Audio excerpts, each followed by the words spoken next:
Dahil kulang pa rin ang mga lumalagdang senador sa Blue Ribbon Committee report tungkol sa flood control scam, ilalahad na lamang ni Senator Ping Lacson sa isang privilege speech ang resulta nito. Para sa balitang yan, nagbabalik si Gazi Sari. Sa privilege speech, idadaan ni Senate President Pro Tempore Panfilo Lacson ang kanyang Chairman's Progress Report sa pagpapatuloy ng investigasyon hinggil sa maanumalyong flood control projects.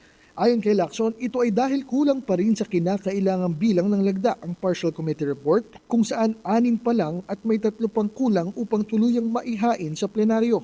Giit ni Lacson, pagkatapos niya itong ilahad sa Senado, magiging public record na ang report at maaari na itong isumite sa Department of Justice at Office of the Ombudsman para magamit ang mga ebidensya at rekomendasyon laban sa mga posibleng sangkot. Anya, sayang kung mabubulok lang ang mga ebidensya at hindi mapakikinabangan. Samantala, binanatan din ni Lacson si Senator Rodante Marcoleta matapos nitong bigyang diin ng imbitahan si dating House Speaker Martin Romualdez sa pagdinig. Tugon ni Lacson, 2 beses nang inimbitahan ng Blue Ribbon si Romualdez noong November 14 at January 19 pero hindi naman ito sumipot. Dagdag pa nito, matagal nang umiiral ang interparliamentary courtesy sa pagitan ng Senado at Kamara kaya idinadaan sa Office of the Speaker ang imbitasyon sa mga kongresista. Mula rito sa Senado, ako si Gazi Sari, nag-uulat.